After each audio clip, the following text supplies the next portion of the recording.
Hi. Welcome to my channel. Hope you guys are all doing really well, doing good. So today I'm going to be doing a different kind of reading. I don't normally do readings like this, and you know what? It's kind of cool because I have not seen anybody else do a reading like this. So maybe they'll be getting some ideas and they'll start doing readings like this. Maybe I'll inspire others, but for now, this is the first. So I'm excited to do that, which is totally a Rahu thing, wanting to be the first, wanting to be number one, totally a Rahu thing. So if you guys are curious, well, Stephanie, what are we doing with this Rahu reading today? It's very different. I actually want to do Rahu through the houses. Your Rahu through the house. You know, I don't know where your Rahu is in your birth chart or your D9, but this is going to help you figure that out and see what Rahu's going to do for you. Just talk about Rahu a little bit. Move Rahu through the houses, through the tarot, through oracles, and see what's going to happen. Now, I'm not doing Rahu through the zodiacs. You guys might get confused. Steph, are you doing Rahu through the zodiacs? No. I'm going to be doing Rahu through the houses. It's a little bit different than Rahu through the zodiacs. That's a different story, kind of. So just through the houses, what are the effects you're going to be getting? Vedic astrology, of course. If you're following this and you follow tropical astrology, you may get lost. You don't know what the hell's going on, what I'm talking about. So follow Vedic. But if you are tropical and you still want to watch, and you want to see what's going on with the North Node, then please stay tuned. Yeah, Jack Wolf, the North Node. Yes, like I said. So Rahu is black. Rahu is a shadow. Rahu is a dark planet. It's not even technically a planet because it is just a shadow. It's just an eclipse. Rahu is an enemy of the sun and the moon. So your Rahu is your sun's enemy and your moon sign's enemy. All right? He's not there to get along with them. They don't like what he does because they have their own plan. And Rahu is filled with surprises. Cats are also a signal of Rahu, in case you guys didn't know. And what is so unique about cats? Cats are unpredictable. You never know what you're going to get with a cat. You really don't. They come and go as they wish.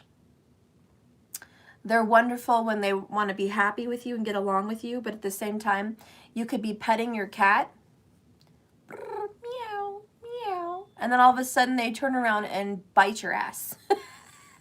Am I right? Who has cats? Who knows that is what happens with cats? They might be your best friend, rubbing their belly on your lap, and the next minute they go, and they swipe you and scratch you and bite you, and you're like, okay, well, damn. What are you, bipolar? Like, we were just chilling. Why you gotta freak out? They just have moods, you know?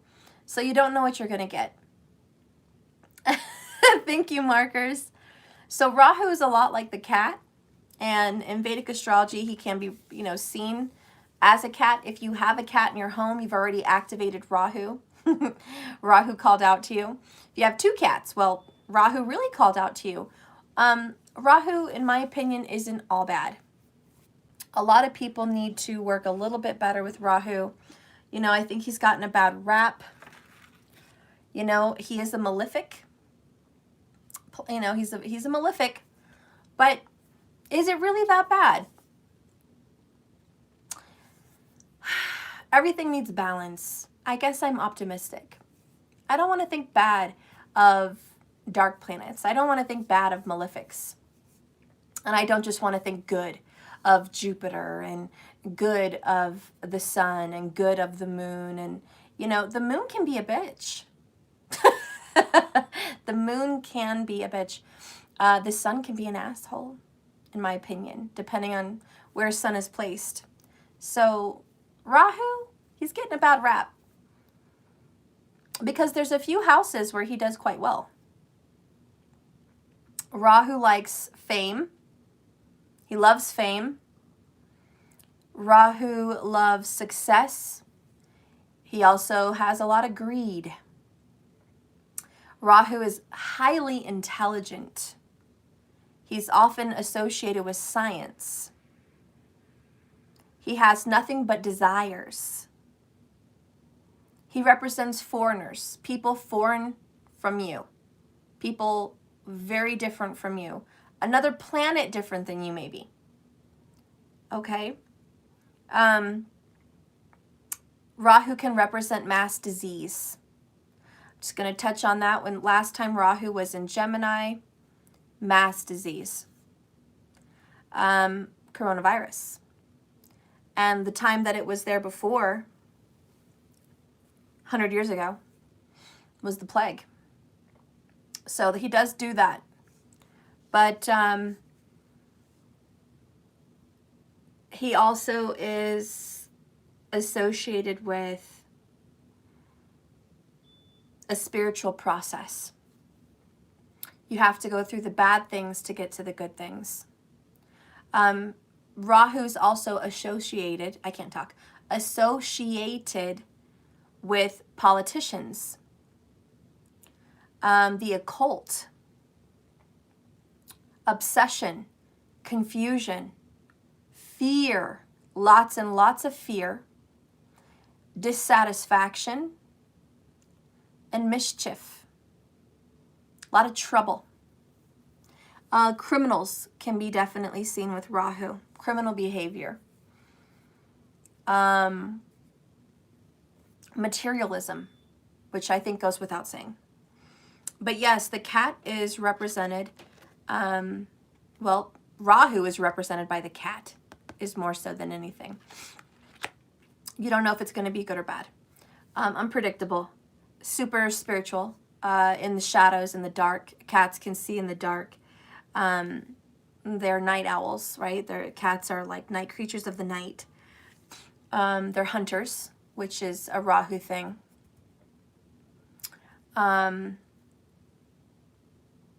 They have a high, not prowl, but yeah, I guess hunter-prey instinct. So they have a high instinct to hunt. Even if cats are well fed, they will like to hunt. Maybe not to satisfy hunger, but just for the joy of it.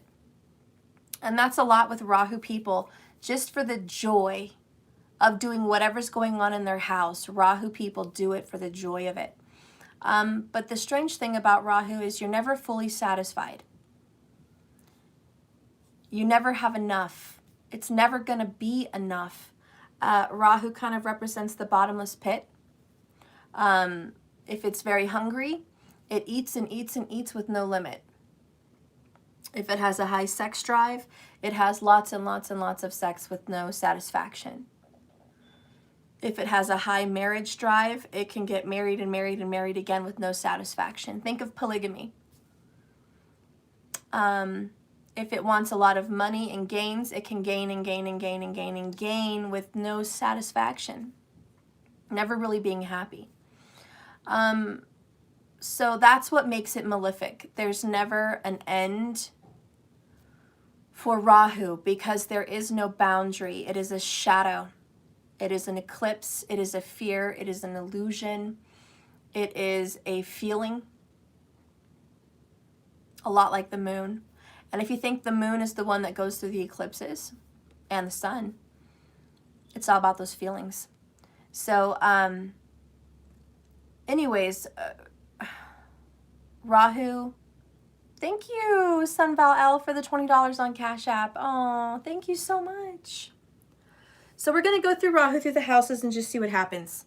Enough jibbity jabber, right? You guys pretty much understand it. Yeah, the details will come as I go through the houses. We'll talk about it. Let's go ahead and start with the first house. If you guys have Rahu in the first house, let's go ahead and see what Rahu is bringing you. What is Rahu bringing you in the first house? What is Rahu bringing you in the first house? Rahu, what are you bringing someone? Please connect with me. Okay, well, wow, Rahu does want to connect with me. I love working with planets. They're very fun, especially Rahu's fun. There are some people that work well with Rahu, and just spoiler alert, it's Gemini. Gemini loves Rahu, and Rahu loves Gemini for some reason. It's his home. Okay, and we'll get to that in a minute. But Gemini's his home. So I can probably understand him pretty well. Okay, Rahu, let's talk. What are you going to give someone with you being in their first house? What are you going to give them?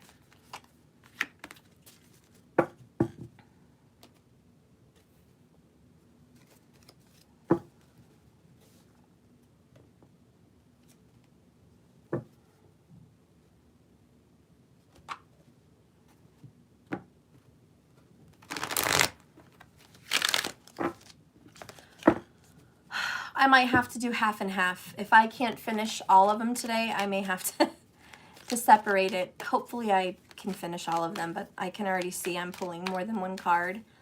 Plus I'm going to be talking. I'm going to try to keep a balance.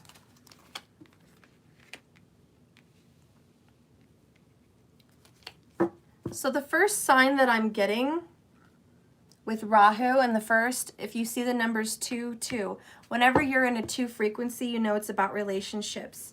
And it doesn't surprise me because Rahu's looking at the 7th house.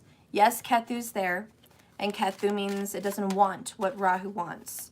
It wants to lose and get rid of everything. But at the same time, Rahu is aspecting it. He still has an influence. So there is this constant focus or even obsession on relationships. Even if you don't want to be obsessed with them, you tend to be a little bit obsessed with them. There's also an energy here of being self-centered. Don't feel bad. Don't feel like this is a bashing. It's not. It's just telling you what's happening when a malefic planet is in your brain, okay? Because the first house represents yourself, your body, your physical arms, legs, everything, your physical body. It's the first house. The first house also represents your mind. So your thoughts, okay, that is your head. So literally it is the skull and the brains inside of it. It is your head. You know how they say don't lose your head? Well, with Rahu there, you won't lose your head. You'll always be in your head. Quite the opposite. See, when Ketu's in the first house, you lose your head. You don't think very much. You can zone out. You can meditate very well. But when Rahu's in the first house, you ain't going to meditate very well. Meditation is going to be very, very, very hard. Okay? You messaged me the last video, are you going to do the 100 Club, Patrice? Yes. Yes, I am. I'm going to do that today. Maybe after this video. Okay, so you're going to lose your head in other ways, not in the way where you could just forget about your problems and meditate, but you're going to lose your mind because you're going to be going insane with thoughts, ideas, worries, fears, illusions, a lot of malefic, dark energy. You might, and this is why people might think, oh, it's all about you. You got Rahu in the first house. Everyone sees you like grandiose, narcissistic, selfish. It's all about you, okay? You must be the highlight of everyone's lives. That's how people see you if you have Rahu in the first house. They're like, oh, here comes prom queen, all about her. Here comes prom king, all about him. Oh, here comes Mr. Show Off, Mr. It's all about me. You know, that's the rumors and the reputation someone's going to have with Rahu in the first house. Oh, here comes Mr. Big Stuff. Again, thinking the whole world revolves around him. How about the whole universe revolves around him? The first house represents the planet Earth. So everything revolves around the Earth is kind of how it feels for this person. This person's like, I'm not part of a solar system revolving around the sun. I am the focus. Everything revolves around me. And that's how this person feels. They are their whole world.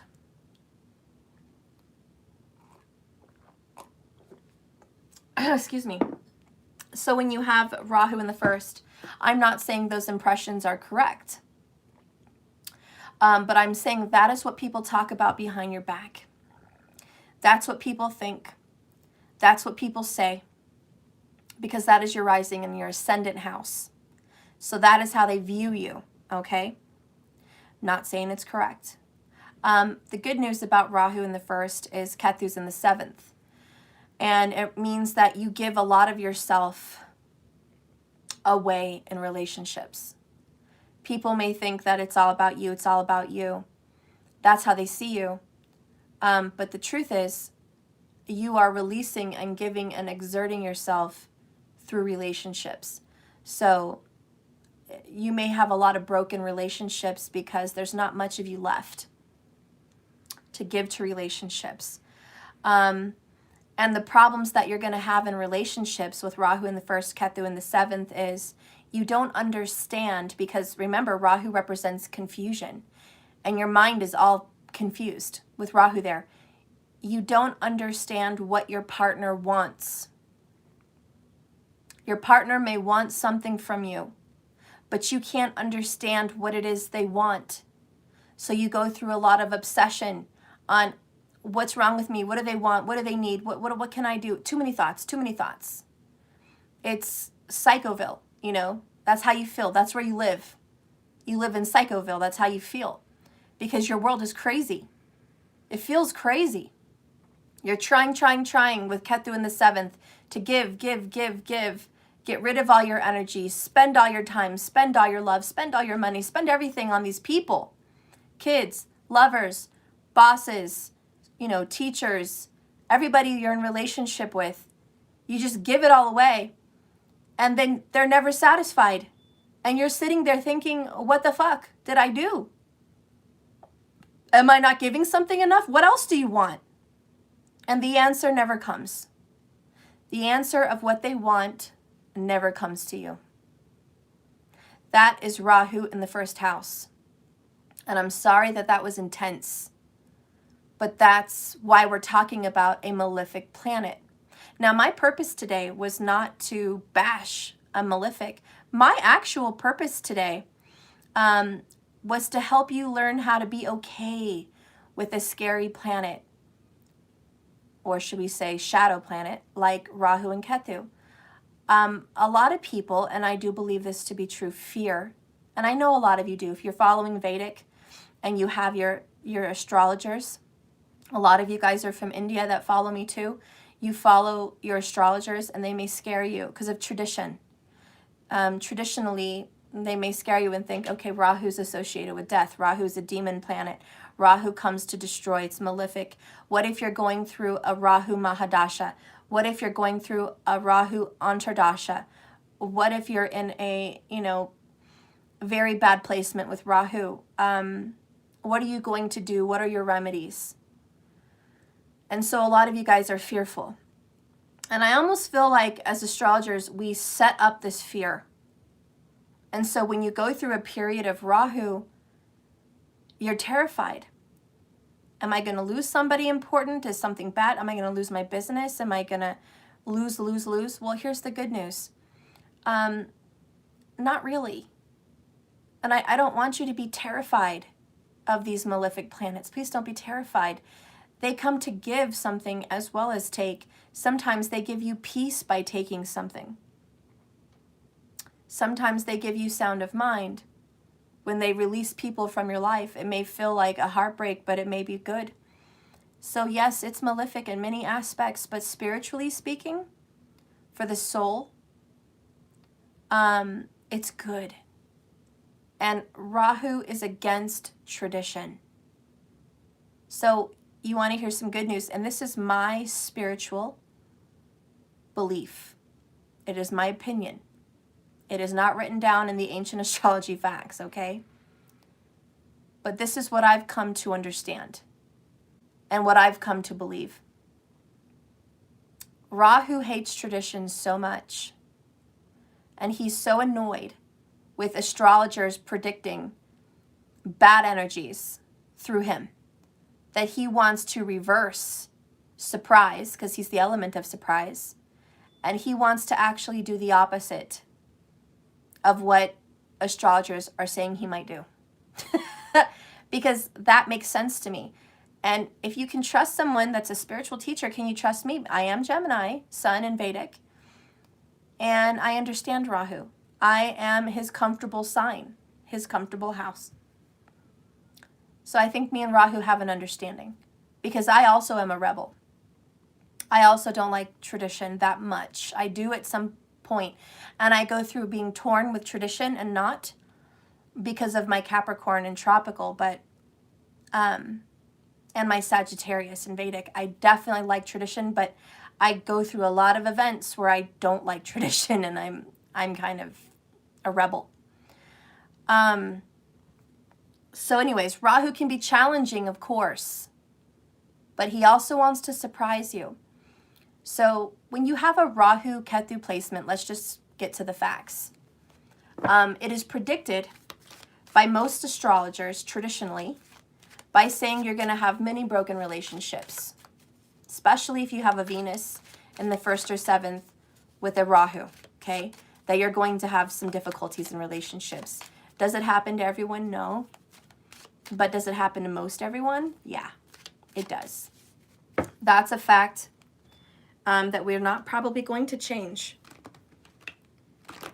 But the good news, and I know you guys hear me tell you this all the time, once you get to the age of 36, not that all your answers are here and all your problems are over, but once you're at the age of 36, Saturn, a karma planet, and Rahu and Ketu tend to mature. In other words, their effects on you are a little dull. They're not high intensity. They had a lot of high intensity before that age. And they just got older, and it's like they're still an intense energy, but they're not that intense. It's like being in the sun midday, right? 12:30, in the middle of the day, in the heat of summer. That sun is scorching down. It feels like a desert. It is so hot. That is Rahu and Ketu before the age of 36. When they transit and they go through your houses, they really mess with you. They're very intense.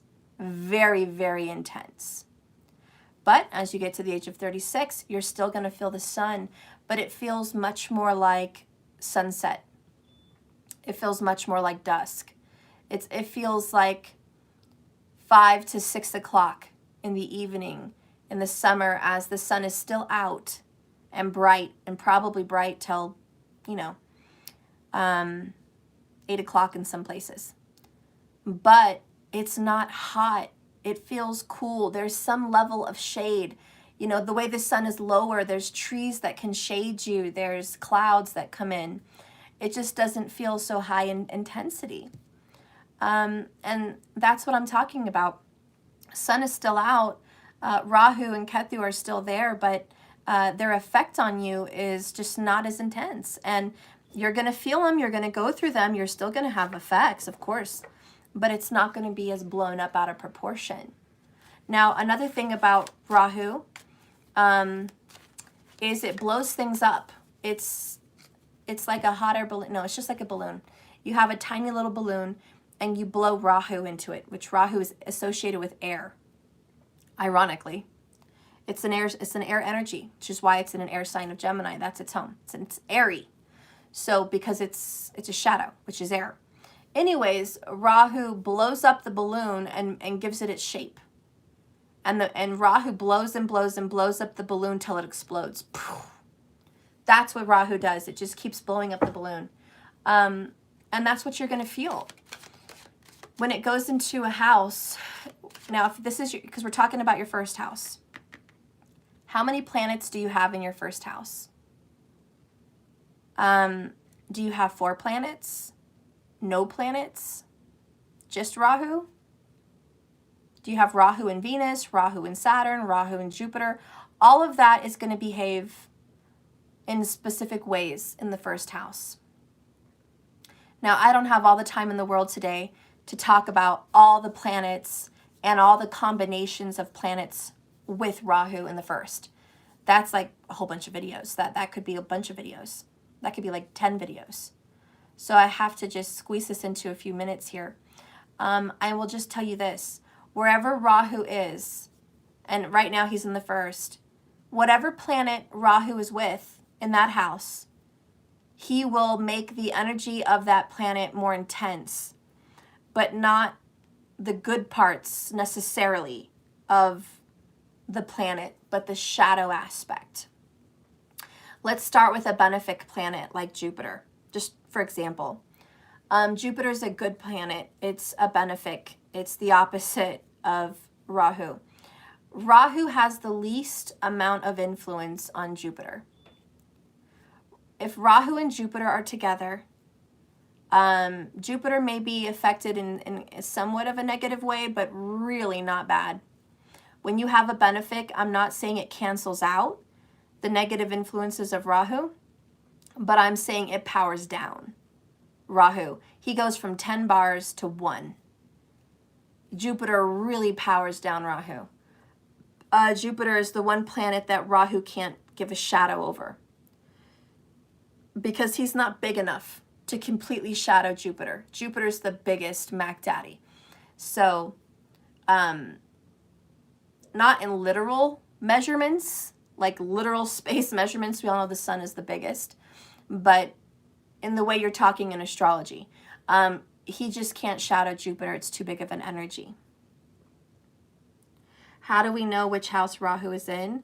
Well, you have to check your chart.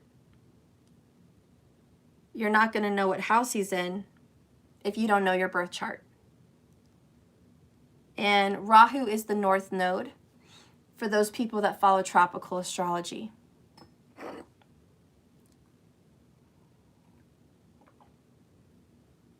The north node looks like a little curly tail. Anyways. Okay, let's keep going. Rahu, what are you going to give someone here in the first house?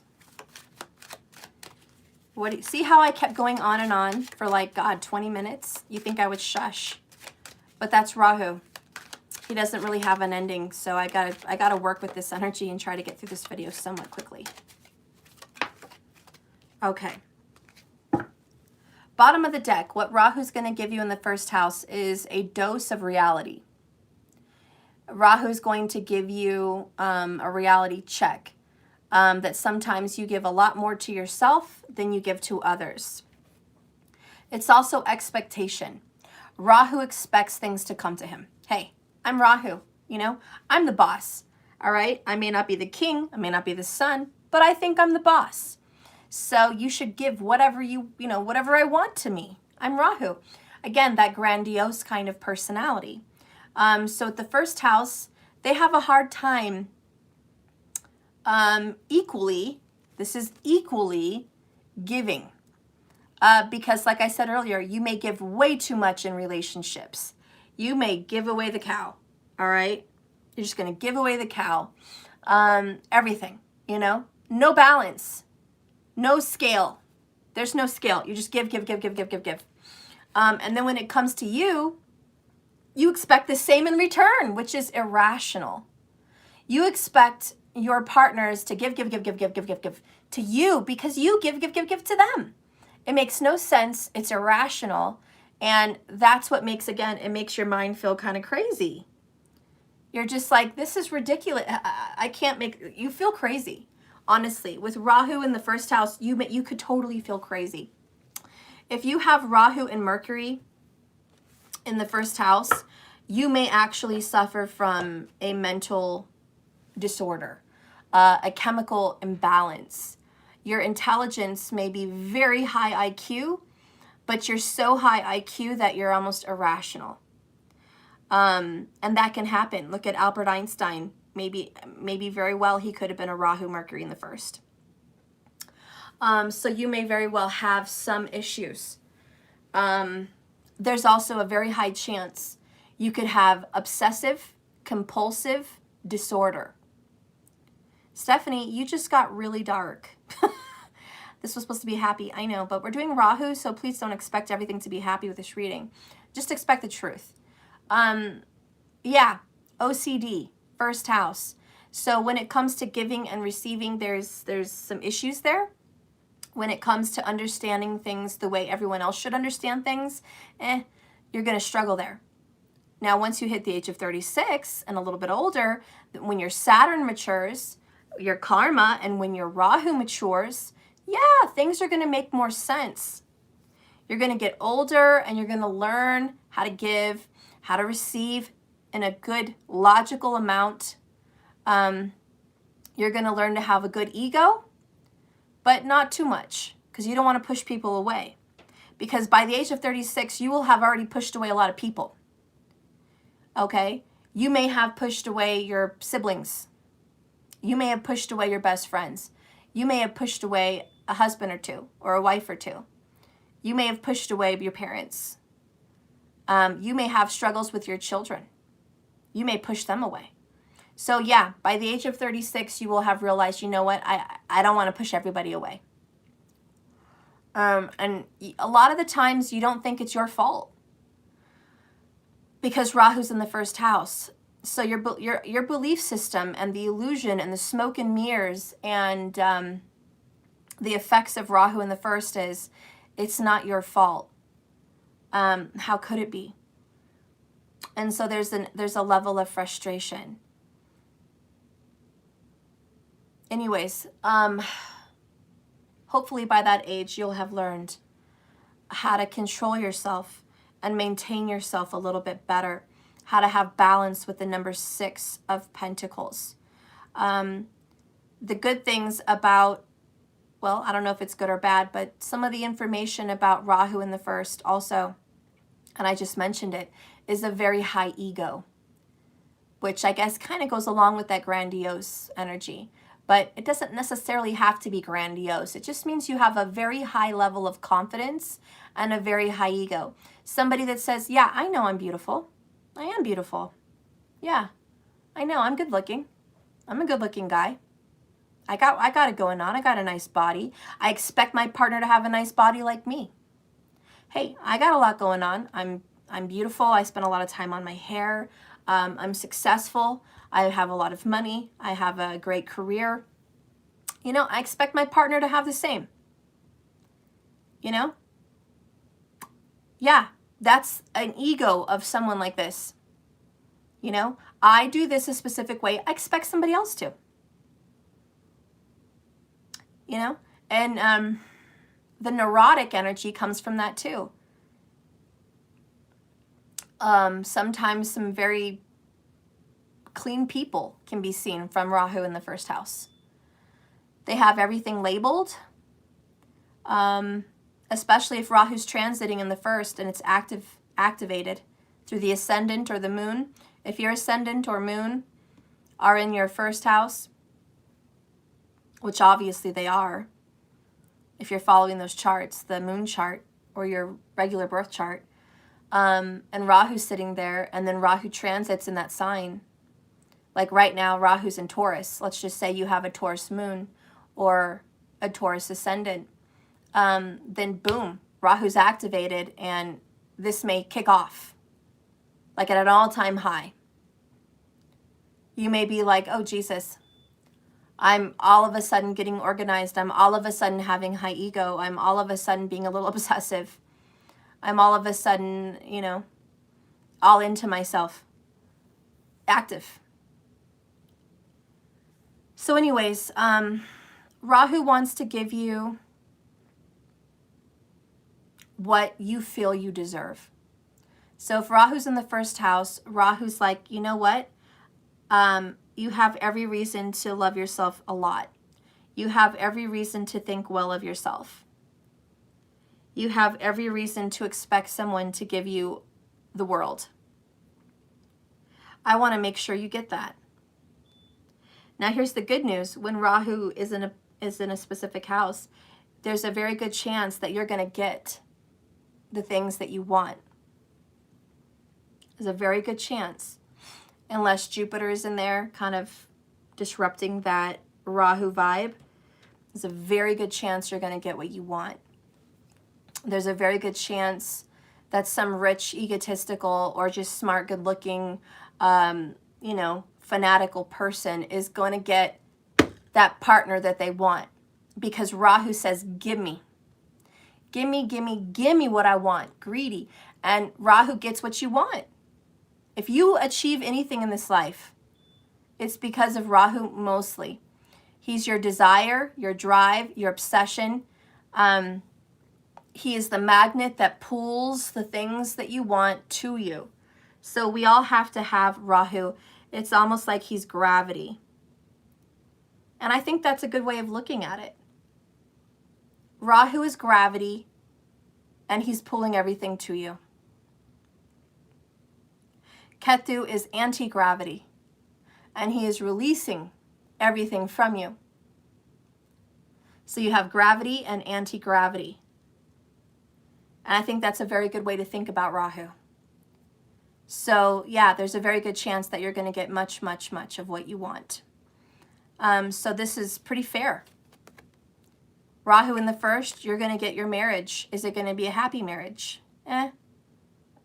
Probably not, because Ketu's in the 7th. Are you going to get to have a very clean, organized home? Yes. Are you going to be fulfilled by it? Probably not, because nobody's going to want to come over. They're not going to want to mess up your couch or drink a cup from your sink or, you know, creak the floor in the wrong way, say the wrong thing, leave a towel on the floor. That's why relationships disappear. But you're going to get that house that you want. Are you going to get the banging body you want? Are you going to be a gorgeous, amazing, sexy person? Yes. Rahu in the first, especially with Venus, you're going to be beautiful, handsome. Especially with Mars and Rahu. Good Lord. Woo! Sexy beast. Are you going to attract a lot of good-looking people and have a lot of good sex and a lot of, you know, sexy people and sexy relationships? Yes. The answer is yes. Rahu's going to make sure you get that. Are you going to be happy in love with those people? No. And I'm sorry, most astrologers aren't going to tell you flat out like that. And I guess I'm blunt. I don't know why I am. I'm sure there's an astrological reason why I'm just matter-of-fact blunt. I touch a lot of things that is rebel, that a lot of astrologers would come and confront me and say, stop. Stop telling people these things. Stop talking to them about predictions of death in astrology. Stop talking to them about marriage and relationships with yeses and nos in astrology. You're ruining their karma. You're telling them things they shouldn't know. They should experience these things on their own. Maybe that is the case. Maybe I should shut my mouth and let people experience all these things on their own. Maybe that's why I'm a rebel. Maybe that's my Rahu. I don't have it. I don't have enough. I can't have enough. I have to push it and push it. You see what I'm doing? I'm pushing it, telling you. And I still feel like it's not enough information for you. This is Rahu in the making right now. 39 minutes in, Rahu is present in this reading. We're channeling Rahu. It's never enough. I give you all the information. It's never enough. I push the barrier. I break the rules. It's not enough. But that's where I'm at. And I'm going to keep going because consciously, logically, I know I need to start. But Rahu could keep you in a loop. Stuck. It's very scary. So the first house people, if you ever feel like you're in a loop, you're stuck in a cycle, you're stuck in something you can't escape from, like an addiction, and drug addictions can be seen with Rahu in the first house. There can be some drug addictions because it's all about pleasure and pleasing yourself. Now, there's 12 signs that could be in the first house with you. I'm not going to give you all the descriptions of the 12 signs. Yes, there's specific signs that are more linked to drugs, specific signs that are more linked to sex, specific signs that are more linked to marriages, specific signs that are more linked to finances. Each sign in the first has a different set of karma. So this is not just one explanation for all 12 zodiacs in the first house, because each one has a different little twist to the story.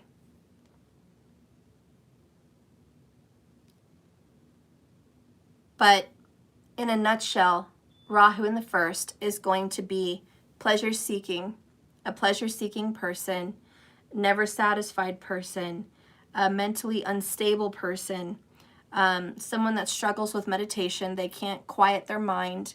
Well, I can't say they can't, but it's very difficult for them to quiet their mind.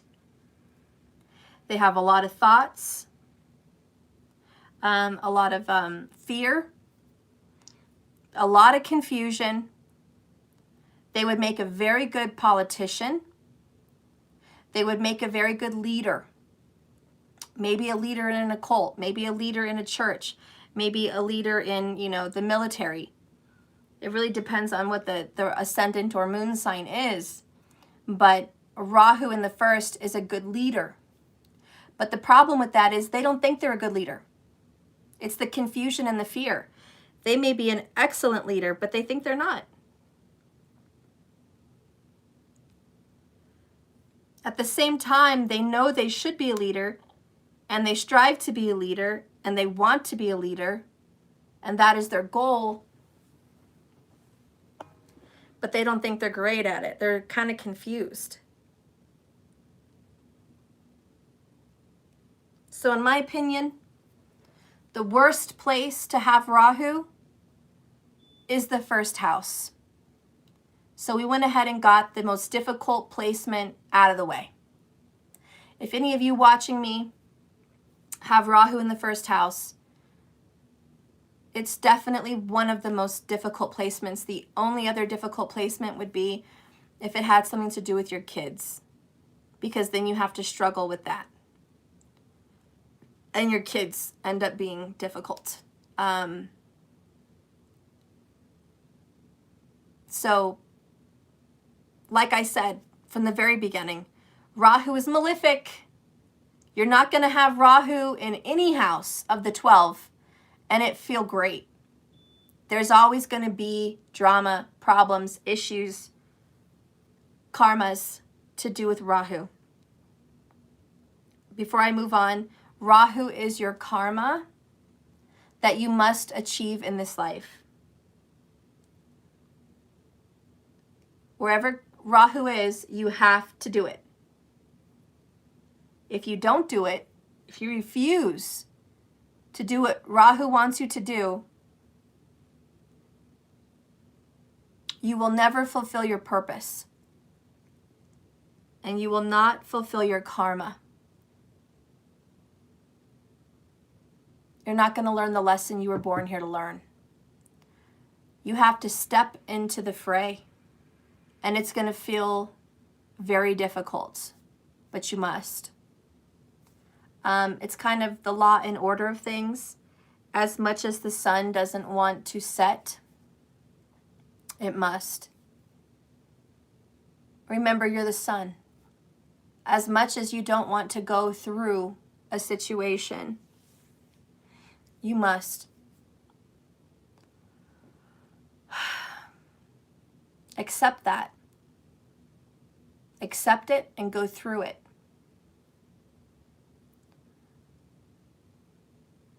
Okay. So now you know Rahu's your karma. Let's go ahead and see what's going on in the first house. Risk. Take a chance. If Rahu's in the first house, you're going to be a very risky person. You may endanger your own body, your own self. This could be a very bad energy. On the worst side of this energy, this is prostitution. I was watching a pimp video. I posted it on my community channel. You guys saw that. It was about some pimp, and I was watching a little thing called the white underbelly, listening to some prostitutes and pimps and things like that. And I thought, oh my God, these people are risking their lives. A lot of them are on drugs, or a lot of them are just getting raped and hurt. And they're crazy. Why would they even want to put themselves in a situation like that? Well, for money, or an addiction to sex, or an addiction to drugs. You know, and like I said earlier, Rahu in the first house could be all those things, depending on the sign in the first. Okay? And depending on what other planet is there. Venus and Rahu in the first, I told you, promiscuous. But anyways, we have here risk. And this is very foolish. So we have somebody that on the negative shadow side of Rahu in the first could be risking their own health and safety. Okay? Rahu's like, yep, I'm going to make them risk their health and safety. That's what they're going to do. We could, you know, it could be very dangerous. Could be prostitution, could be drugs, could be all of those things. But on the lighter side, you know, maybe it's an Aquarius rising, Aquarius moon, maybe it's a Gemini rising, Gemini moon, more of a benefic energy for Rahu in the first. Maybe they're an astronaut. They could die out there. They could die in that spaceship, taking a risk. But Rahu is what? Space, science, out of this world, rebel, breaking boundaries, breaking barriers. So that could very well be someone that risks themselves in an aircraft. Could be an air pilot. A lot of pilots can be seen with Rahu in the first. Could be a mad scientist. Someone that risks themselves with electricity, with nukes, nuclear. That's all Rahu. That's all Rahu, nuclears. Okay? I don't know if that's a word, nuclears, but nuclear anything. That's all Rahu. So we have someone here that does risky behavior. Take a chance. So we have someone, and believe me, my son has he's ruled by Rahu. And I do think it's in the first for him. I'm not sure. He's already at his age, not even 16, found himself in very difficult situations, risking himself. He's very much into science. He's odd, eccentric. He's unique. He's different than other kids his age. He also has a very unnoticeable, it's not very noticeable, but he has autism. This may, as we grow in the future as astrologers, we may be able to predict things like autism through planets and signs and transits in astrological charts. We may be able to see that. But that could also be a trait. Engineers and things like that working in the science fields of, you know, careers. So anyways, this can definitely be seen with a Rahu in the first. And so this is someone who just, you know, for him, social boundaries are difficult. He has a hard time with social boundaries. He doesn't understand sarcasm very well. Doesn't really understand sarcasm very well. Yeah, it's Asperger's.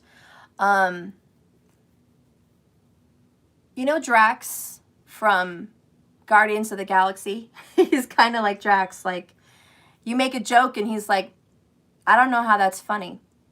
Or he's laughing, ha ha, and he's like, what am I laughing at? I don't get the joke. And he makes jokes that other people don't get. And so a lot of times that is Rahu in the first house. You may make jokes that nobody else laughs at. And you feel like a jackass. And you're like, wow, I don't know why. That's so funny. And nobody's laughing with you. And you're like, okay, I feel like a jackass.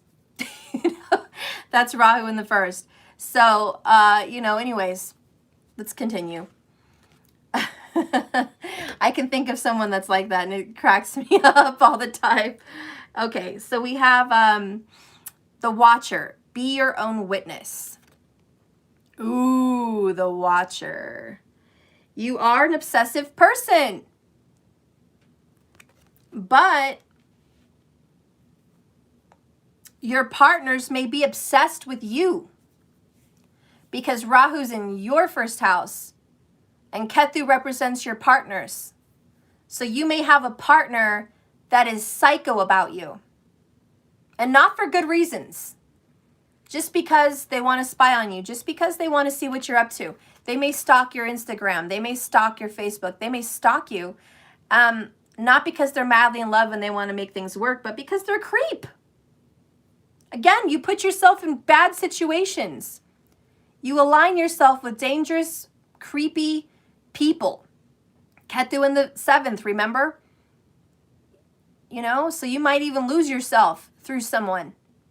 Could be murder. You never know what you're going to end up in. Rahu's malefic, full of surprises. You don't know. But when you have Rahu in the 1st, you may have some psychos on your ass. Be your own witness. You're going to have to look out. There's also a level of paranoia with Rahu in the 1st house. A lot of people, if they're not being stalked by someone, they may feel like they are. They may feel as if someone is totally into you and they're not. And I've seen people like this, a little bit paranoid and kind of schizophrenic, but not that's really bad, right? Not everyone has that. But there might be a level where you feel like, I know this person's watching me. I know they want me. You might get a divorce from your ex-wife and she's completely over you and just wants to be your friend and parent together. But you think, oh no, she wants to screw me still. She wants me. She totally wants me. She keeps an eye on me. She stalks me. She secretly wants me still. Even though she moved on and married and had other kids, she still wants me. And it's that worry, that fear, that paranoia. It's paranoid. You feel like you're being watched, stalked, desired, wanted, and it's a little creepy. And the truth is, and everyone else who's logical is like, you know, maybe she's got some slight interest in you, but I don't think it's to the extent that you think it is. I think you're a little paranoid. You know, she might still want to look at your ass, but she's not trying to jump a fence to get to you. You know what I'm saying? I don't know why you're all in like that. But that's the weirdness, because Rahu is weird. So there's some weirdness with that. And if you ever met someone with Rahu in the 1st, you may know what I'm talking about. If you know someone like that, you're like, you know, you're a little paranoid. Maybe some of them have a reason to be paranoid. Maybe, you know, they did risk themselves at the age of 18 and they almost got killed, or they had a stalker and they're traumatized. So now for the rest of their life, they're always on the lookout. Maybe someone got raped, which can totally happen with the Rahu in the 1st, Ketu in the 7th. And ever since then, they're paranoid that it could happen again. You can't help that. You know, there's a lot of reasons why people have what they have and why Rahu is malefic and why he affects you in the 1st house like you do. But what he does give you so far is a dose of reality check here through hard learned experiences. Again, once you're at the age of 36, a lot of this may die down. Not as intense. You may be a little bit paranoid, but not as much as you were in your 20s. Okay, let's keep going. Compass in reverse. Oh, and look, there's... No, that's Leo. Compass in reverse. So you're lost. You don't know where you're going. You have no direction. This is where I talked about the confusion. You don't know your purpose. Should I be a realtor? Should I be a cosmetologist? Should I be an astronaut? Should I be a stay-at-home mom? Should I be a mom? Should I not be a mom? Should I go to school? Should I not go to school? Should I have my own business? Yes, I think I'll start my own business. And then you start it and you don't finish it. A lot of Rahu in the first house is projects underway, but projects not finished. A lot of ideas, but no direction. So frustration can be seen with Rahu in the first house. A lack of direction. The next one here is another reversal. My goodness. This is, what is this? Solitude. In reverse.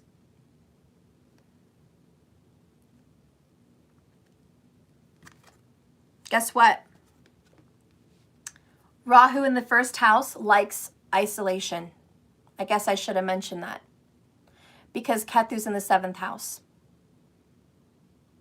You think about going out with friends and being with friends and being around people, and you have a lot of ideas and you have a lot of imagination about how much time and energy you're going to spend with other people.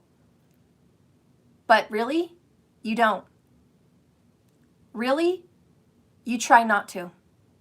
Really, when everyone has you out gallivanting around at some fun casino, you'd rather be home. Because Rahu in the first is all about you, an obsession about you. And so there's definitely an energy of, I want to be with other people more than anything, but I'm always alone. So there's a very inherent sadness with solitude, because remember, Rahu's looking at the 7th, and it's like, I want to have all my friends and family, and I want a relationship. I want a husband. I want a wife. I want my kids. But remember, they don't want you because of whatever's going on. So you have a lot of unhappiness alone. This is, remember, Rahu is not fulfilled. It's always dissatisfied. It always has confusion, obsession, worries. It's a shadow. It's difficulty. And so you're almost forced into an isolation. But an isolation you really don't want. But you do find yourself isolated a lot. Much of the time. And that's why we have solitude in reverse. Because Rahu wants to show you how to be happy on your own. And through difficulty, through hardship, through sadness, through dissatisfaction, through all of this difficult obstacles, somehow at the end of the day, you're going to learn as you're older how to have peace by yourself. But if you've ever met a Rahu in the first house person, they don't exactly have a good time. When you talk to them, they don't go, oh my God, I just had the most amazing time. A weekend on my own. It felt so good. Instead, when you talk to them, you hear things like, oh my God, I had the worst time. I spent the weekend crying. I had a box of tissue. The box of tissue was empty by the time the weekend was over. I was thinking about my broken relationship or my kids. I was, crying the whole weekend, and I drank a bottle, and I'm so glad I'm back home because, wow, being alone just threw me, into a crazy spin. When you talk to someone that had that kind of pressured isolation, you're going to hear from them that they didn't have a great time alone. Or maybe that's a confession they're never going to tell you. They're never going to tell you that when they were alone, they were thinking all the worst thoughts. Maybe even about hurting themselves. But they'll never do it. Rahu in the first house is a desire to get attention, a desire to maybe hurt yourself, but you'll never do it because you love yourself too much. So Rahu in the first is someone that won't do it. But they'll think crazy thoughts, but they won't do it, okay? They won't do it. So that's something you can see with that.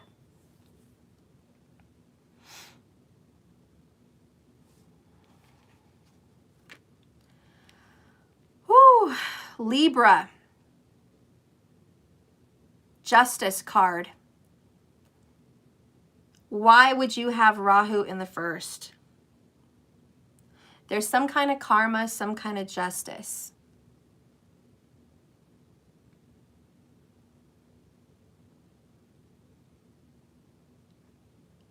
I feel like maybe in a past life, because in a past life, Ketu is in Libra, 7 houses away. Well, it doesn't necessarily have to be in the sign of Libra, but the house of Libra.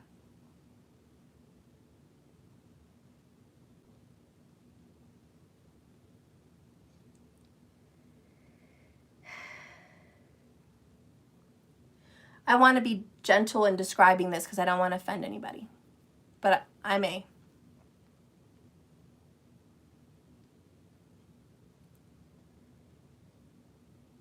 Well, I'm going to have to. If you're offended, I do apologize ahead of time. Okay.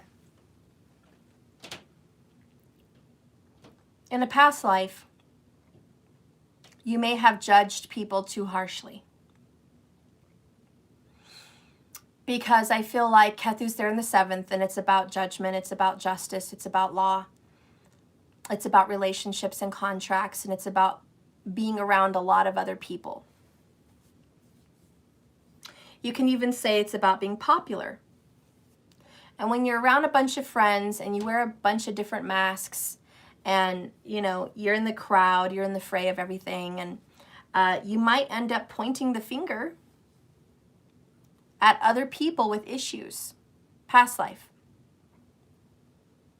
And I don't know what the past life would have been, but the karma in this life is now you're that person. You're that person you may have judged in the past life. When you talk about karma and people say, okay, this is why it's so important to forgive yourself. Because you have to forgive yourself for doing the things that you've done before, and forgive yourself for being that person that maybe you used to judge, that you used to have problems with. And you're learning to love a difficult energy by loving yourself. So you're learning to love troublesome people by loving you, because you are troublesome to others. Remember, I'm not saying it's true, it's all confusion, but other people see you as the trouble. Here comes the boom. So whether you feel that that is the truth for you or not, other people will see that. So by you forgiving you and loving you and not being judgmental, that's going to help heal your karma with Rahu in the 1st house. Thank you, Doll, for that comment. Does that make sense to you guys? And again, I don't want to trigger people and make you feel bad. I just want to help you kind of figure out, both of these cards are karma. Do you see that? Because they're both kind of a Libra energy. See the scale? It's all about balancing the scale with Rahu in the 1st house. So part of the karma that you're going to be dealing with Rahu in the 1st is how you judge other people and point the finger, and how they judge and point the finger at you. So through acts of forgiveness, through acts of deep understanding of others and deep understanding of self, comes spiritual process, which is what Rahu and Ketu are supposed to do. So through all this difficulty in your life, which by the end of your life you should have achieved this, by all your separations and relationships, by all your broken friendships and relationships, because that's a lot of your problems is relationships. Let's just get to the nuts and bolts of Rahu in the 1st. The nuts and bolts of Rahu in the 1st is problems in relationships. Period. Once you've gone through enough problems, you should have by now understood and forgiven, seen the truth, seen through love, had understanding. And this will ease your karma. Something else you can learn to do is do a lot of chants and mantras and meditations with Lord Shiva. Ganesha, Vishnu, you know, mostly just to remove obstacles. And it's very hard for someone with Rahu in the first to meditate in the first place. Getting someone with a Rahu in the first, they're learning how to calm their mind. They're having to process that. And so it's very hard for them to sit down and really go there for an extended period of time. Because someone with Rahu in the first house has a lot of impatience. So it's go, go, go, go, go, go, go. Never satisfied. Hurry up. Get in the car. Let's go. Move, move, move. The next thought, the next thought, the next thought. Confusion, confusion, confusion. Relationship, relationship, relationship. I mean, that's how they live their life. Boom, boom, boom, boom, boom. One thing after the next. Boom, boom, boom. One relationship ends. Another relationship begins. Boom, boom. One kid comes in with problem. The next kid comes in with problem. You know, one job, then another job, then a problem with this boss, then a problem with this coworker. Problems, problems, problems in relationships. This person almost expects it. They almost expect another problem in relationships. At the same time, they don't want to be alone. But at the same time, they keep finding themselves alone. Because why? Karma says be alone. Process. Sit. Push yourself out of your comfort zone. Meditate. Find a meditative teacher. Focus. It's not easy. This person, it's not going to be easy. But they must do it. They must do it to heal these issues. To be a more safe person. To be a more well-rounded, balanced person. Balanced, balanced, balanced. They're going to have to work on that 1-7 axis. They're going to have to be alone and do it better. They're going to have to meditate and just do it better. They're going to have to push themselves. Period. I think that's what Rahu is supposed to give you in the first house. Is lessons and obstacles to help you achieve balance. To help you achieve the energy of being a better judgment of character. Because I think for people with Rahu in the first, you have been, and excuse my, you know, I'm not trying to offend you. It's just the truth. Just blunt, okay? You've been a very poor judgment of character. Let's just be real. How do you know I'm a poor judge of character? I'm watching you, aren't I? Yes, by God, I hope you're a good judge of character by now. But I'm more of a teacher. So I'm not your 1-7. I mean, we have a relationship because I'm on YouTube and you listen to me and we talk and maybe sometimes we might comment. But do we really have a relationship? No. I'm more of a voice in your head.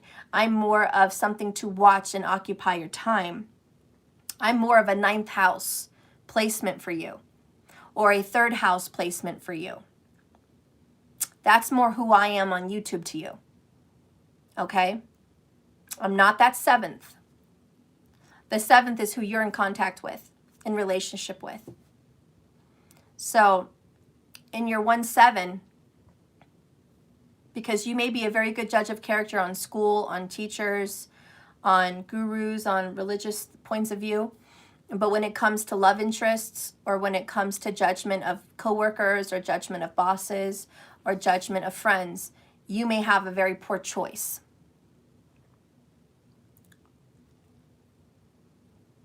So, you've been a bad judge of character.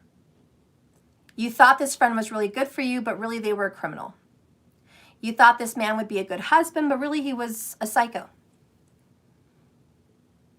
You thought this girl was really good for you, but really she was a gold digger. You thought this person was genuine and loving, but really they were a selfish narcissist. The list can go on. You thought this would be a really fun place to go with your girls, and you ended up being kidnapped and raped. That's what I'm talking about. It's a bad judge of character. A bad judge of events, and it's all that risky. Risk. You take a lot of risks with your life, with your health, with your relationships.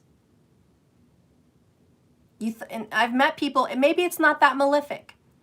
Maybe you picked a job, you thought it was going to be good, and it ended up not giving you the hours they promised, not giving you the pay they promised. You fell like a sucker for some, you know, pyramid scheme. Oh, come work over here. We'll give you 40% commission. Well, you know, you're going to work 40 hours a week. We got so many clients. Just, you know, come on, you know, you'll be so, this is a great team. And you fall for it. You take the bait. And then you find out you got scammed. Or it was all lies. Because Ketu is in the 7th and you get taken. You have losses through your relationships. Maybe you have a child with someone and they have custody of your kid now. Maybe you get married to someone and you have custody, but now they just took partial custody. Maybe you marry someone, you divorce, and they take all your money or your house or your youth. Maybe you get in a relationship with someone and they take the best years of your life. And now what? Solitude in reverse, not happy alone, lost all the good shit, and here you are. Again, this is a spiritual transformation that you're going through. Rahu, through all your obstacles and difficult relationships and hard-earned lessons, scary and risky behavior, you know, hopefully not terrible events in your life, but certainly scary events in your life. All those hard lessons that Rahu gave you in the first hopefully made you a better judge of character. And hopefully now your soul in the next incarnation will be an excellent judge of character. Because when you come back next time, you're going to have Rahu in the 7th. Talk about flipping places. Really gonna flip that place. I mean, maybe doesn't have to be, but just example. You know, I don't know if that is exactly the case. Rahu could be wherever in your next incarnation, but wouldn't that be funny if you were on the shoe on the other foot? Anyways, basically in a nutshell, and let's move on. It's already been over an hour. We've only been Rahu in the first. I really probably will have to do this in multiple videos. Yeah, so Rahu in the first is just difficult because, and someone said it's really difficult. Yeah, and I kind of went in, didn't I? The hardest house first. The reason why Rahu in the first house was so long and it was so hard to get through this is because the first house is the most important house. It's about you. And it's about your mind. And it represents your ascendant and it represents your moon, okay? So yeah, first house is the most important. And when you have a malefic in the most important house, boy, there's a lot of drama, okay? And so this can happen. But, you know, keep with it. Like I said, after 36, it won't be as difficult. Stephanie? Can you give me some good energy about why Rahu's in the first? Like, is there anything good? Yeah. Like I said, beauty is probably a good thing. The ability to be a very good speaker, a good talker, is another good thing. The ability to attain friendships and relationships. You may not keep them for long periods of time, but you get a lot of friends. You get a lot of relationships. So that's a fun experience. I mean, who doesn't like falling in love? That's always a fun experience. Having fun and going in risky places, that's scary to a lot of people. But for you, there may have been a lot of fun. You know, maybe you enjoyed bungee jumping. Maybe you enjoyed swimming with sharks. Maybe you enjoyed traveling to different destinations. Those are all experiences, and not all of them are bad. Rahu doesn't want to give you everything that's bad, you know. Like I said, someone could be a very good politician with Rahu in the first house. Could totally be. So maybe you're rich. Maybe you're a very famous politician. Maybe you're a very famous speaker. Maybe you're, you know, that's a good thing, you know, depending on the sign. Maybe it's a Rahu in Taurus with a sun in the first house. Talk about rich and famous. Okay, rich and famous. That's pretty fucking good in my book. Yeah, somebody with a Rahu and sun in the first house may have a few divorces, right? Maybe 1, 2, 3, 4 marriages. Maybe they have a lot of kids, you know, a lot of daughters, maybe a lot of sons, you know, you don't know, but blessed with children. You know, there's good things that can come, even if you have a lot of crazy shit happen in your life, you know? So please don't think of this just as super, super negative. Yeah, there's a lot of negative to it. But remember, there's a shadow side and there's a lighter side.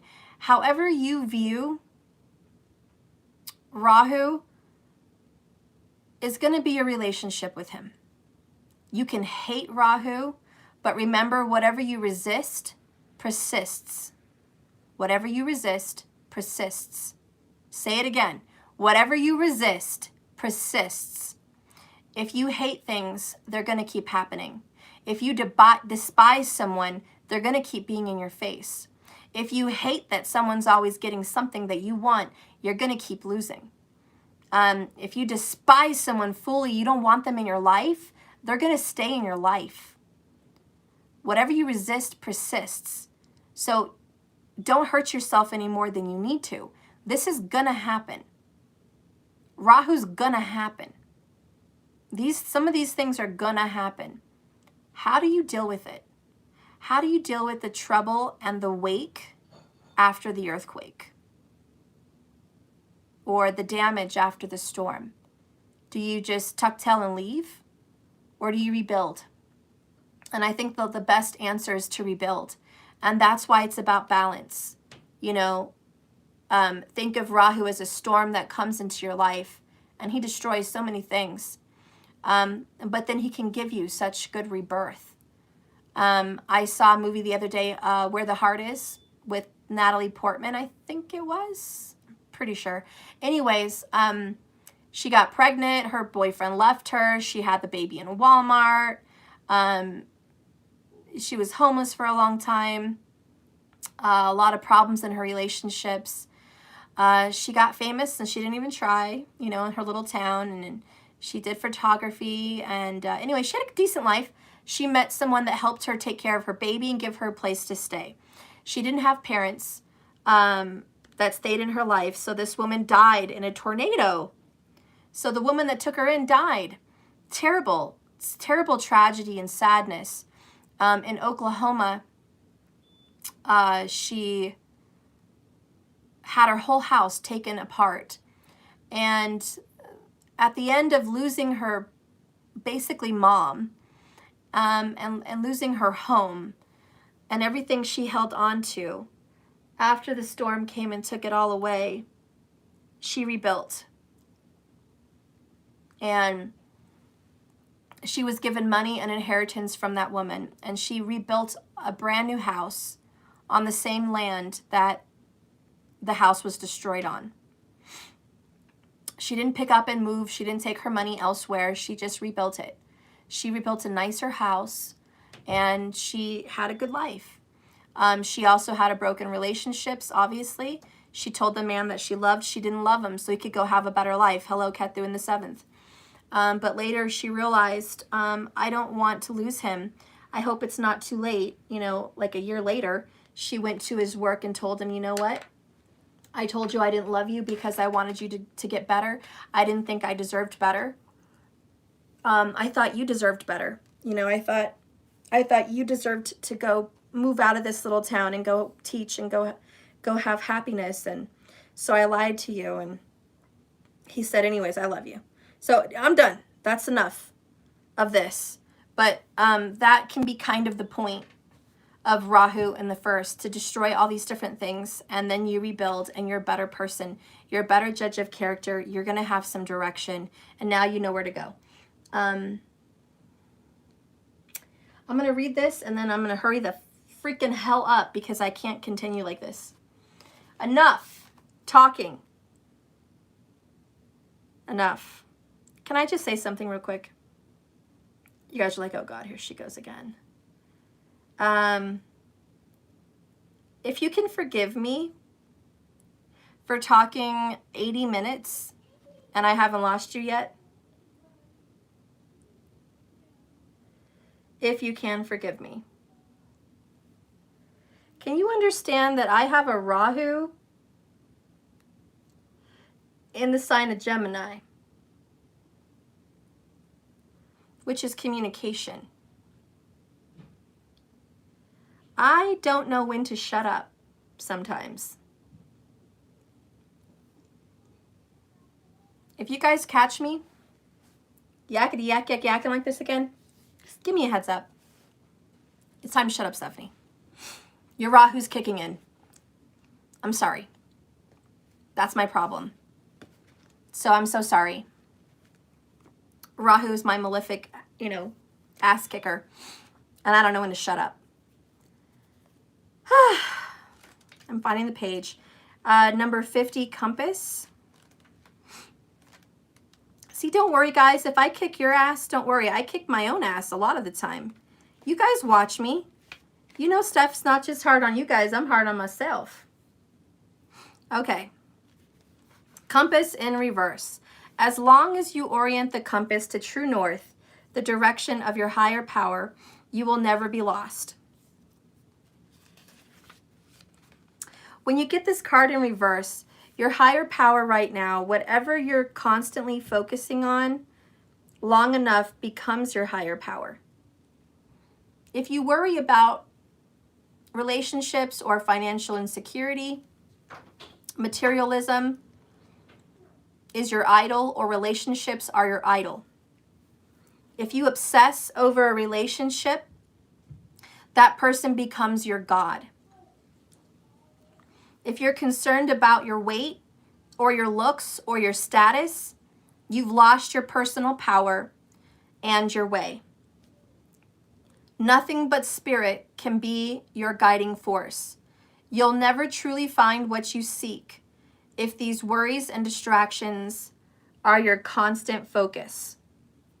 Now listen what I say, your constant focus.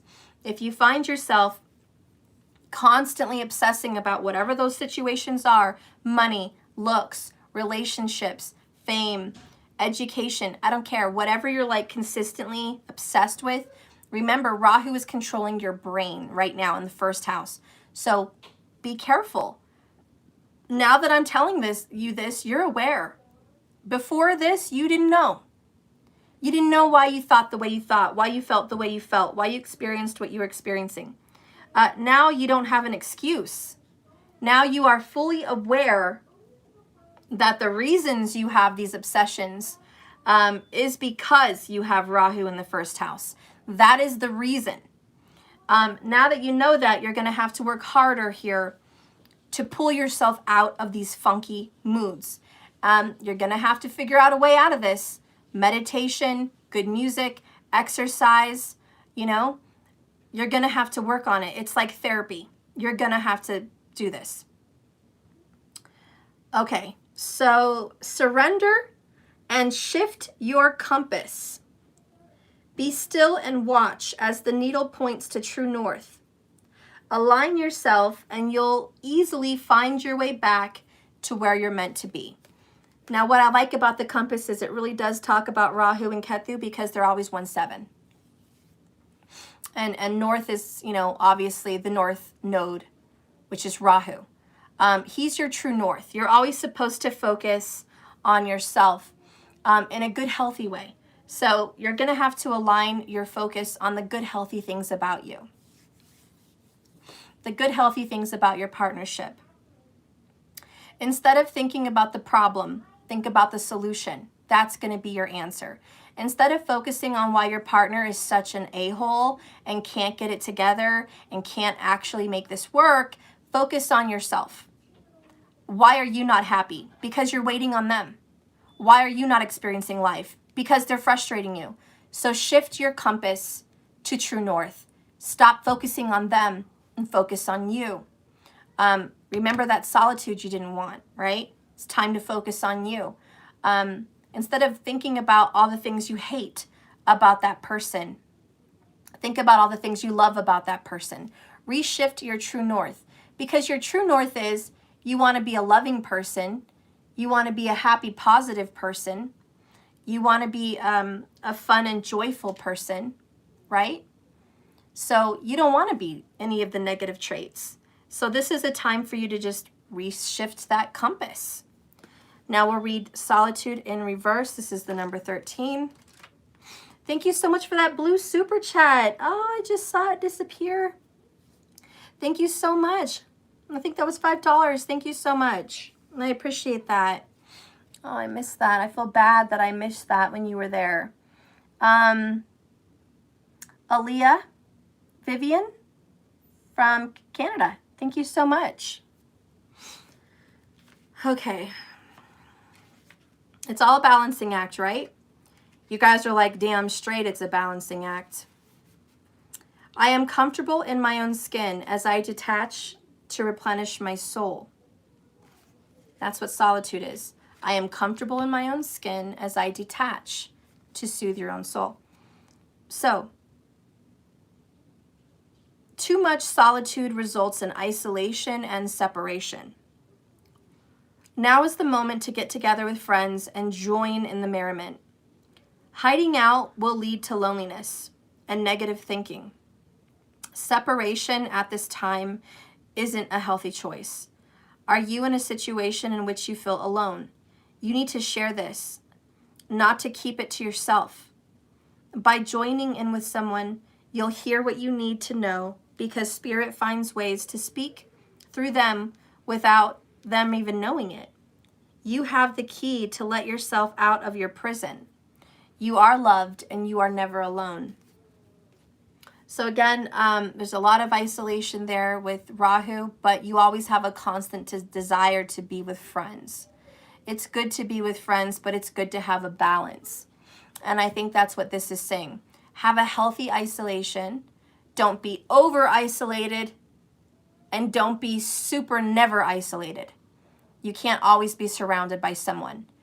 Those become codependencies and attachments. So this is really Rahu teaching you to have a nice, healthy balance. Both of these are balance about your relationships. Don't overdo it and don't underdo it. Okay, let's go ahead and see what you have to forgive yourself with the first house. Didn't we talk about judging? Judging. That was a lot of it. I forgive myself for judging the experience of emotions I would rather not be mine. Doesn't make sense. I forgive myself for judging the experience of emotions I would rather not be mine. Okay, that makes sense. So you forgive yourself for judging people and judging your emotions and your life experience because you don't want that life experience. Whoever's watching and you've got Rahu in the first, you're sorry that you were judging your life so harshly. You sat here and said your life is the shit. Not in a good way. It's the shits. You said you're like on Skid Row, okay? Rahu in the first is, my life sucks. It sucks hard and it sucks bad. And you need to forgive yourself for saying that, thinking that, feeling that, whatever it is. For thinking that you got the short end of the stick. That you didn't have a fair hand dealt. That time has flown by you and now what? It's been wasted. So you need to forgive yourself for judging yourself and your life, which is a beautiful life like that. There's still a lot of life in front of you and there's a lot of life and experiences you've had. Don't put it down like that. Instead, choose to believe that when you honor each and every one of your emotional expressions, you discover a deeper wisdom not accessible through reason alone. And this is a message from the addict. And it's about comfort.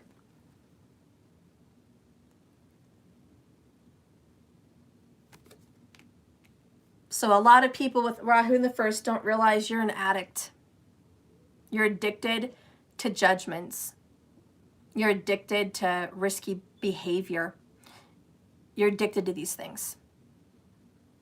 You're addicted to putting someone on a pedestal that's not you and making them God. You're addicted with being unsatisfied.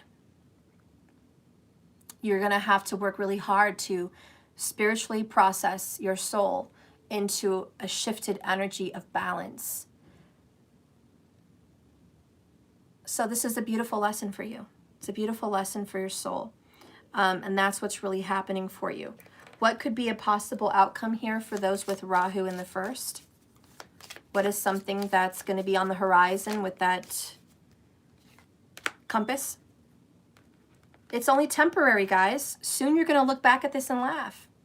All of your worries, all of your obsessions, all of your negative focus, it's just a moment in time. It will pass. This hard relationship will pass. This could be a court situation, will pass. This marriage, this divorce will pass. You know, this schooling will pass. All of these things are just passing experiences. They're not permanent. And don't ground them as such. Some of the people in the first house that may have the most difficult time to process this energy are probably people that have a fixed sign in the first house. So Taurus, Leo, Scorpio, Aquarius. If anyone has a first house with one of those signs with Rahu there, you know, in that sign, you may be extremely fixed and stubborn, and it's really hard to break a habit. But you'll be able to. You will be able to. So just remember that. I don't know. I hope I did a good enough job.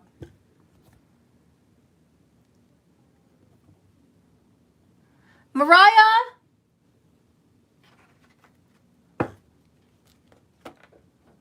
What time is it? 12:30. Okay.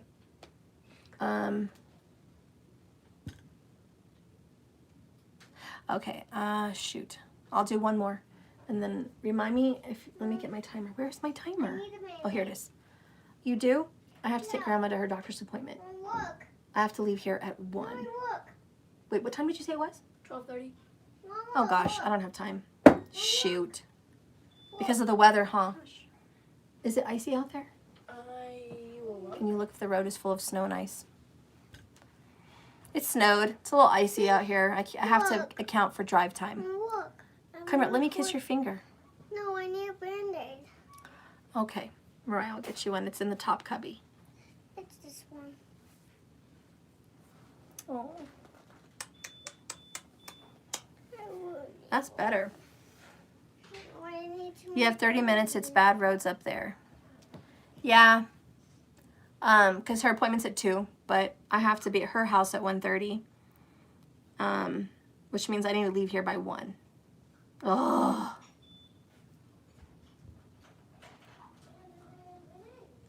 Steph, y'all got ice while we in the high 80s. Shut your face. Hi, I'm a reader and follower of your channel, and I resonate a lot with your readings, and had an appointment at 7 to 10 p.m. Rome zone, but did not receive any Skype calls. Honey, when I have my appointments, I expect the person to call me. If they don't call me, I deliver a recorded video in 48 hours. And it's on the description and the disclosure. So that's okay. If you still want to do a live, we can. But if I don't get the Skype call at the appointment time, I don't make it a point to reach out to the other person. And I'm not trying to be rude. I just kind of like to think of it as if you had an appointment at a doctor's office or somewhere, you'd show up and knock on their door and be there for the appointment. If not, then I'm not going to go searching for you. Not that I should, I maybe could, but I kind of just wait for about 10 minutes for that call to come in. If it doesn't, that's okay. And I just do a recording. It's all in the disclosure before the appointment. That way people know what to do in preparation before the appointment, to get their Skype, set it up, make the friend request before the appointment. You can always wave and say hi and call even before a friend accept. And I'll hear it, it comes through, the text comes through, and I get the notification. But if I don't have any of that, that doesn't exactly work out. If you made an appointment for a reading, you need to call Stephanie. Yeah, thank you, markers. That is, and I try to put that out there in my disclosure. Yes, but I do not have your contacts. Okay, well, when you order the reading, it should usually have a little box where it has like 3 paragraphs of description on how to do Skype and how to download the app. And then it gives you a name, JKS1111, and you search for that in Skype. And then that's it. Once you find my logo, you're able to contact me. That's how you get my contact. Or if you order a reading, you can always email, which I did get your email. So that's good.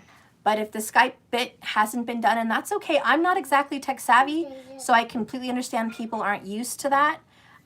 Some people, most people find me and they contact me really easy and it's no problem. But I do run into people like you and some people that it doesn't make sense and they don't know how to work Skype and it's kind of an issue. So I understand.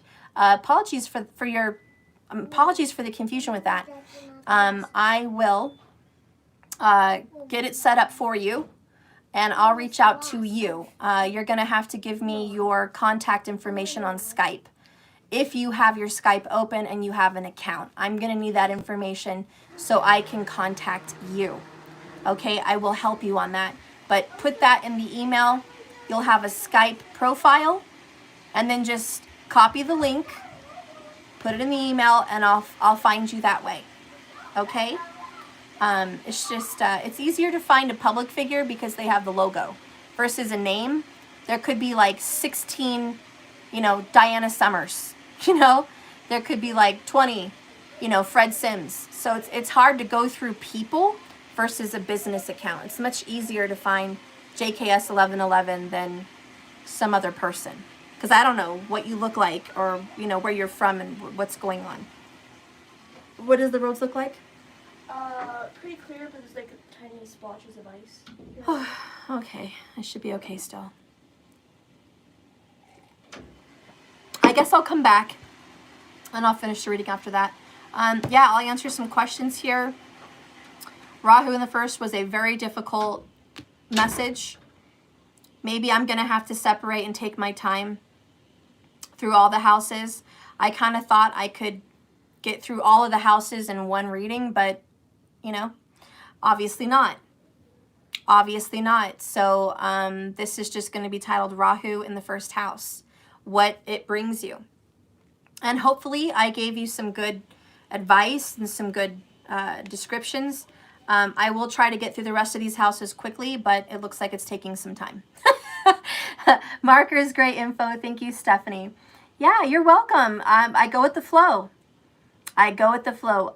Rona Ona, yeah, just email me, love. I think I saw your email yesterday. So you have my contact. You do have my contact for email because I did write you back yesterday.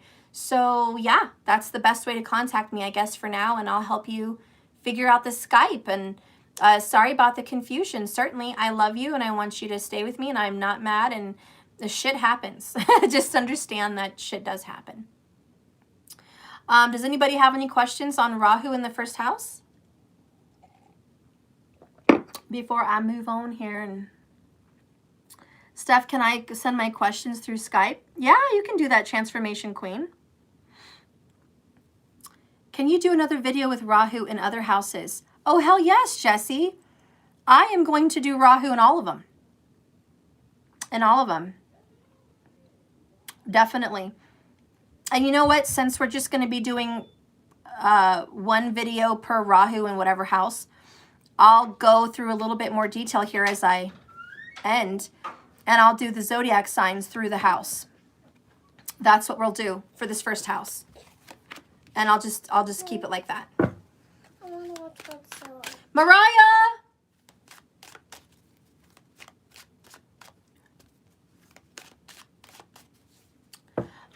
Can you please put on the new King Kong Godzilla movie for him?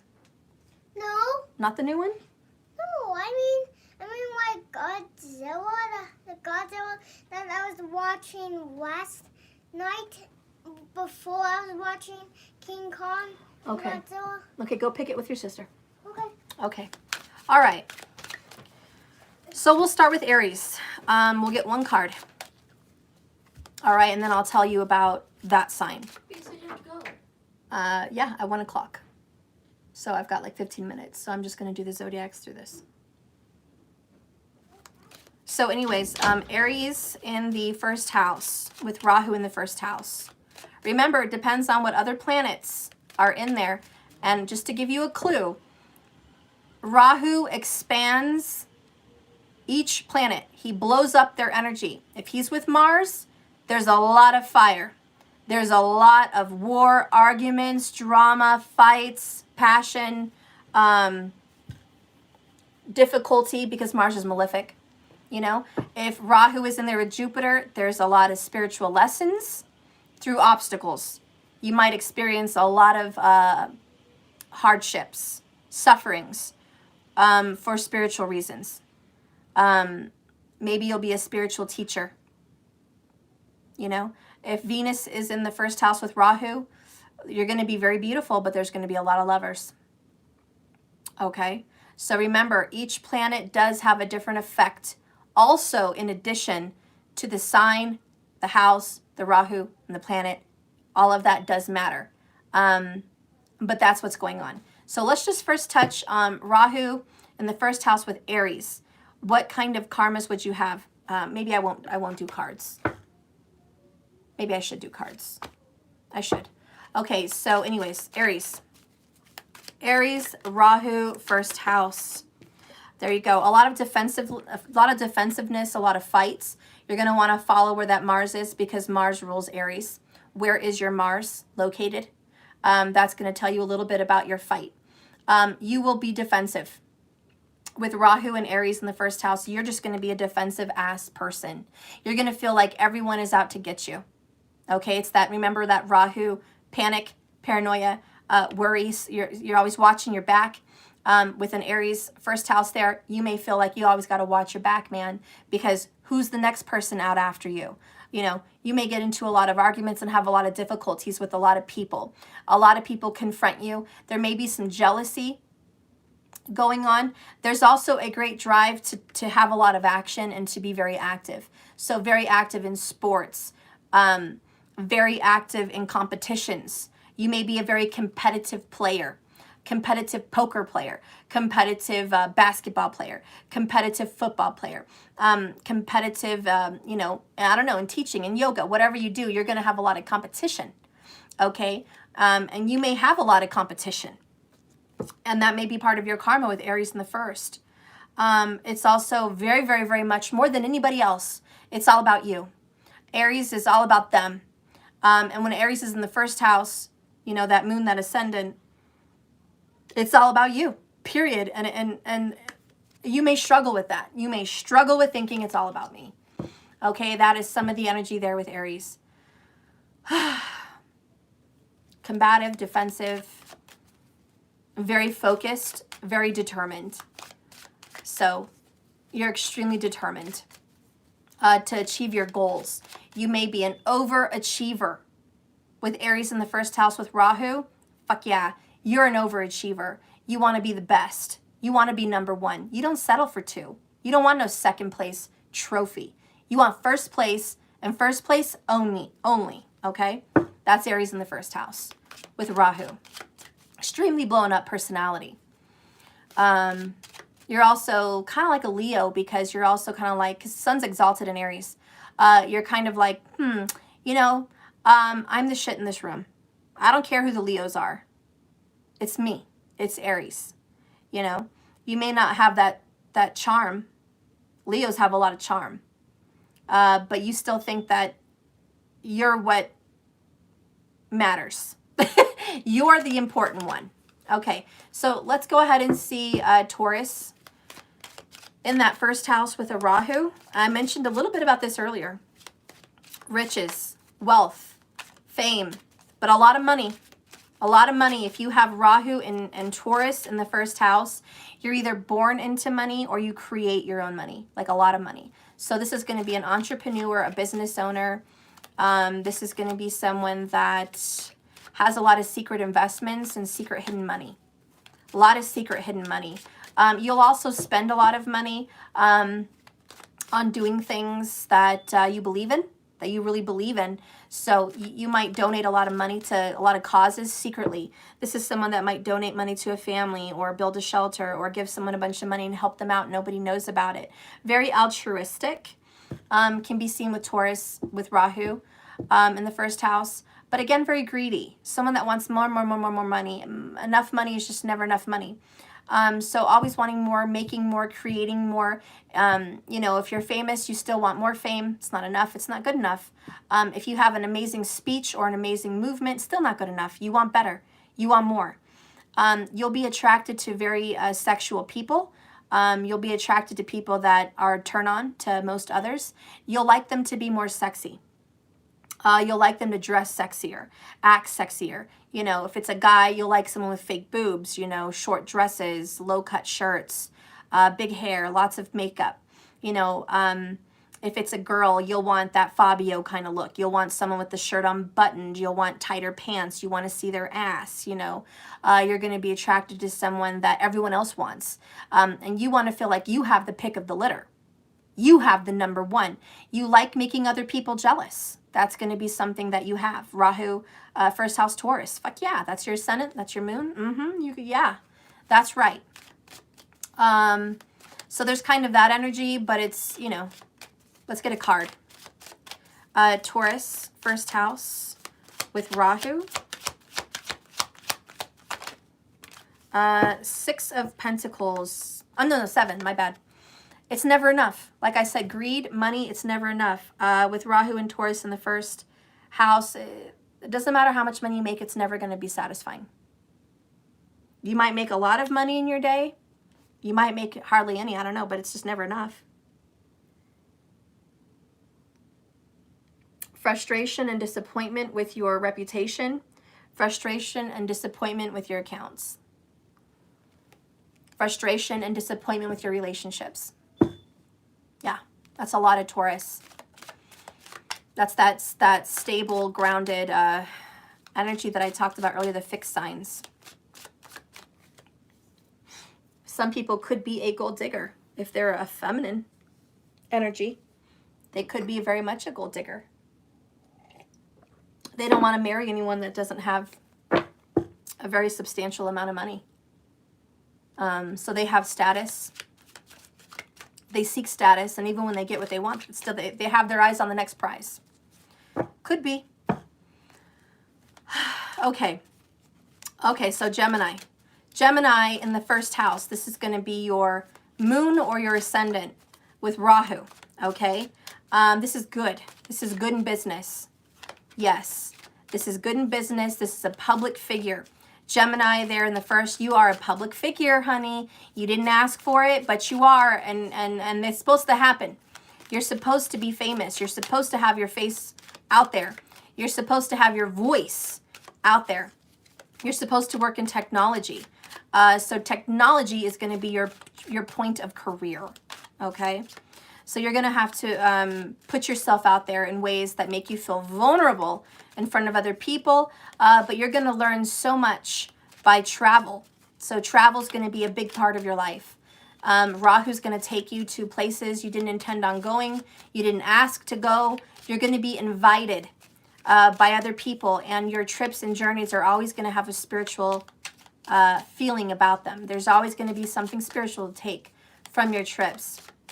You're attracted to deep, emotional, spiritual people. You're attracted to people that have a love of religion or a love of faith, a belief system. Maybe a belief system in the occult, maybe a belief system in religion, doesn't really matter. Maybe a belief system in the afterlife, or a belief system in soulmates, a belief system, you know, whatever that is. You're going to be deeply attracted to someone that is devoutly loyal to some kind of a belief, and someone that has a lot of faith. You're also going to be attracted to someone that is more of a leader than not. I don't give out my email, guys. I do apologize. That is a big no-no on this channel. I do not give out my email because I do have a lot of people watching me and I have enough emails as it is coming in, and I will be overwhelmed. And I will not be able to get to the emails for all the people that have orders, all the spams that I have to clear out, plus people that just want to reach out and talk. I won't have time to get to the clients if I sift through other people. So I've always made it a habit, and I'm so sorry, but I've always made it a habit with this business not to have a public email because that's it. I would not be in communication with clients. It's already hard enough for me to communicate with clients. The only time I do email people is if they are a client. Clients have my email, especially repeat clients. I only chat with clients on Skype.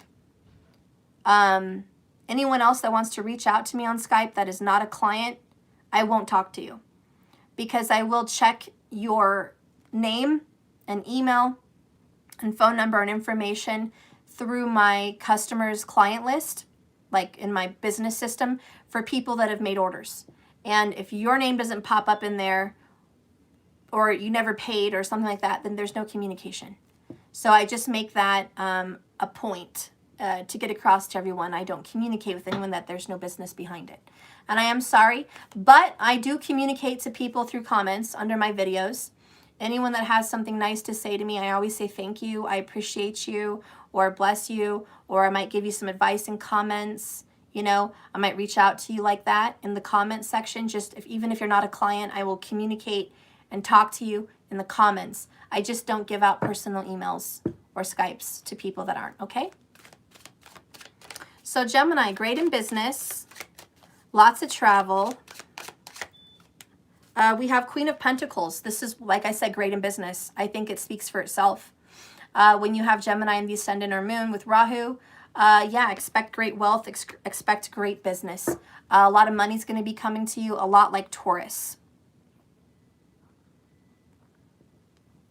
Let's see, Stoned Oracle. Damn, I guess I'm the only reader who talks for free for genuine service to others. Sacred Oracle, I don't know how popular you are. I don't know if you have thousands of followers. I don't know if your email is blown up by requests to do readings. I don't know if your followers, you know, want a lot of readings from you. But if you switched lives with me, you would not be able to talk to people for free. And I talk to people for free in the chat. I talk to people for free in the comments.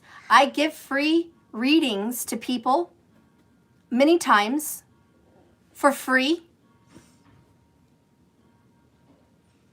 I put myself out there for free. This whole video right now is for free.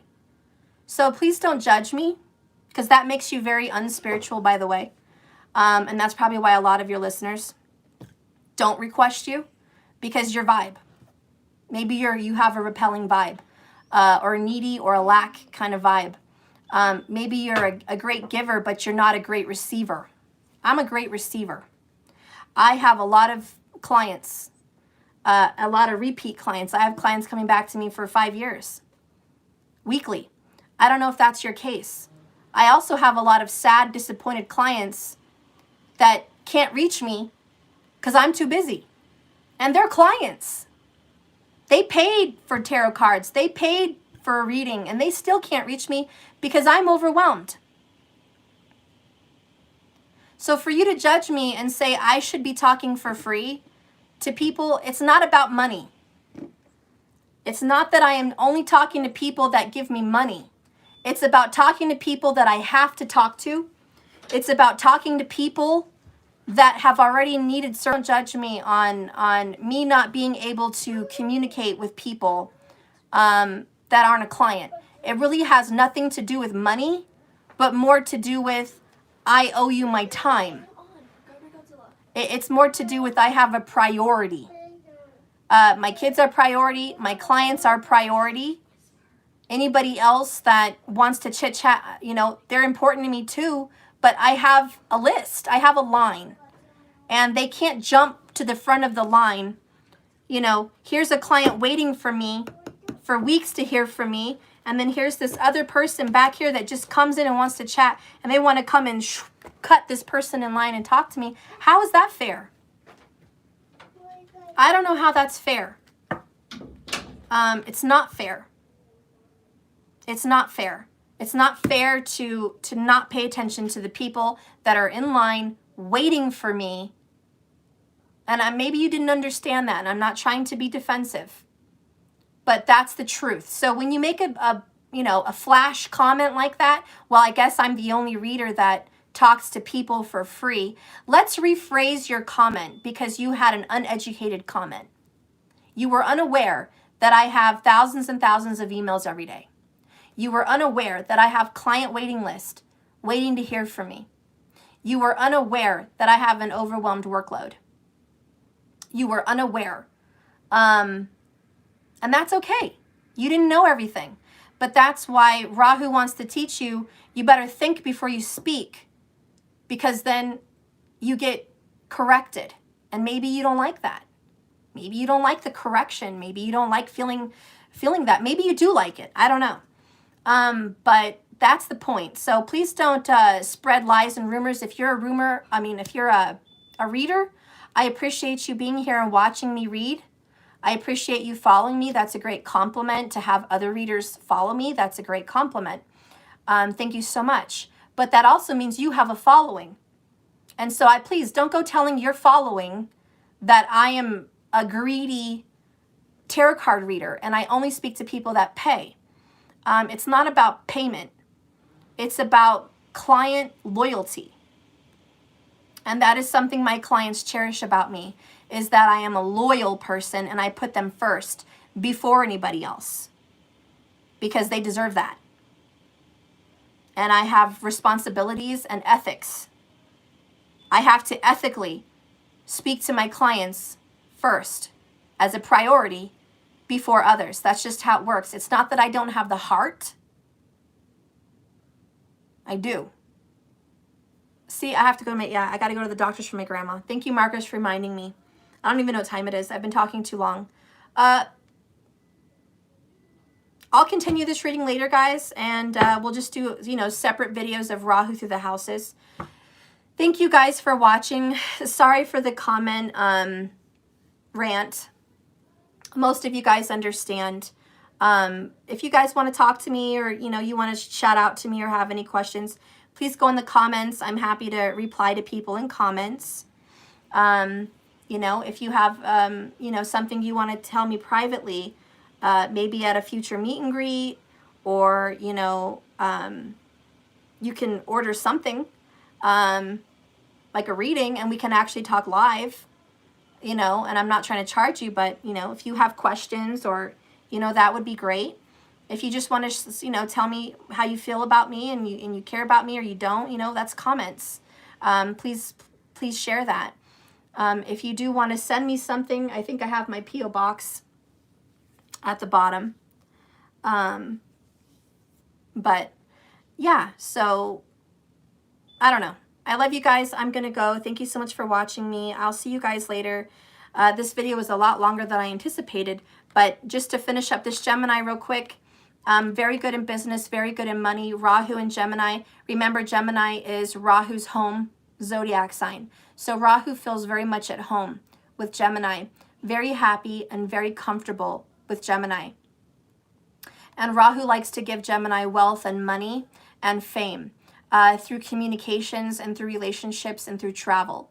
So Gemini can expect travel. Gemini can expect support from foreigners. So wherever you're from, Gemini, foreigners are going to support you more than your local people. So it's like, for me, I have a business. I'm here in Colorado, but I have a lot of respect and help from people, because I do have a Rahu and Gemini, not in the first, but I still have it. And I have a lot of respect and support from people from other countries, maybe even more than America. So a lot of support from international, and a lot of support from people in other states. Why? Because I'm a Gemini Rahu. I communicate and conduct business digitally through YouTube, through Skype, through visuals, through technology, which is Rahu thing. So yeah, Rahu and Gemini, even the first, even more so than me, I'm just small time. Gemini in the first would be a very famous, very influential person. Think about like, you know, some of the other spiritual people. Matt Fraser, the psychic medium. Hello, he's big time. He's on television. He's got world-renowned, you know, meetings and gatherings and meet and greets. He does lots of talks, you know, online with other people. He's got his own TV show. Rahu wants to give you that, you know. Rahu gives you that. He has a very strange mind. That's part of Rahu. Very strange mind. I just thought of it. I bet Matt Fraser's a Gemini with Rahu. Just freaking thought about that just now. Interesting. I'm going to have more fun with Hollywood later. But yeah, you know, he hears dead people. He hears spirits. He sees them. Hello? Rahu in the first house. Crazy mind. Crazy mind. It just happens. Anyways, I think that's pretty much good for Gemini in the first. I'm going to go ahead and go. I'll continue with Cancer through Pisces when I come back later. Look at it like this. Who has Oprah's number? Thank you, markers. Wow, you're making my small time feel important. But it's true. It has truth to it. Does anyone have Oprah's phone number? Or email? Direct? Does anybody have Mind Valley, you know, Talks? Owners? Phone number and emails? What about Sadhguru? Can you guys call up Sadhguru or email him right now and talk to him? Maybe you can Skype Sadhguru. Maybe you can Skype him. You know, how about Matt Fraser? Can you guys Skype him? Or just even less than small time, you know? I don't know why I'm different than some readers. I mean, with Mystic Moon, she's really personal. And you can talk to her and email her. And I'm like, how do you do it? I think she's more famous than me. But I also think because I have a Rahu in Gemini and a Sun in Gemini with Rahu and Mars and Mercury, for some reason, I just have more communication. And it's probably because Rahu in Gemini, it blows up my email. Remember, Rahu's malefic. He blows up and expands. Maybe Mystic Moon doesn't have a Rahu Gemini. So maybe her email is not blown up. You know? There's other readers that are really popular and good, more popular than me. But maybe they don't have a Rahu in Gemini. Their technology, their communication, which is Gemini with Rahu, is not expanded and malefic and blown up. Now, it's expected to have some problems, like I just had, about communication because that's Mars. Mars is with my Rahu in Gemini. So I'm going to have fights, arguments, miscommunications, problems, trials, tribulations, and difficulties. It's going to happen. It's there. And Mercury's communication. So I'm going to have malefic communication. And my communication is malefic. I miss a lot of calls. I miss a lot of emails. That's the malefic energy. But I also have a lot of really good contact when I can make it. So anyways, that's it. I gotta go. I love you guys. God, yakety yak. See you guys later. Thank you so much for watching me. Be well. Thank you, markers, for all your help and assistance. To the reader that made that comment, I'm sorry if you felt like I jumped on you. I can come off harsh. I can come off blunt, but I love you. Nothing but love for you. And I just hope that me explaining myself, you know, helps you understand where I'm coming from. I really do have the heart to give a lot of myself away, and I do so very much as I can. But I'm overwhelmed. I'm a single mom here. I do have a business. I have a lot of clients. Thank God. Thank God I have a lot of clients. I'm happy about that. But I'm even so overwhelmed with clients that I just don't have the time to reach out to people that are not clients. So I appreciate you so much. Anyways, thank you for wanting to reach out to me. I do appreciate you even just the thought that counts. You wanted to reach out to me, and I appreciate that. Thank you so much. You know, if we hit it off, you know, maybe you could put a comment in there, you know, reader to reader. Maybe we could collaborate. Maybe we could get together. I'm open to that. But just start through comments because that's easier. And I just don't publicly. It's not that I don't want to give you my email privately, reader to reader. It's just that I publicly don't blast it off because I'm going to be, my email is going to be so much more worse than it is. Today, I have 6,920 emails not read. Today. And I'm probably going to get, you know, a couple thousand more by tomorrow. I'm never going to completely get to it all. I'm just not. I know that. But I feel guilty. I feel bad. You know, you did give me a guilt trip. You said, are you the only reader that talks to people for free? I feel guilty because part of my service is I want to give myself away for free. Ketu in the first house for me. The opposite of today. It's not about me. It's about other people. I could care less about me. I want to give to all of you guys. I don't have the ability. I don't have the ability to do it. I want to though. So yeah, if you wanted to achieve guilt for me, it's done. I have guilt.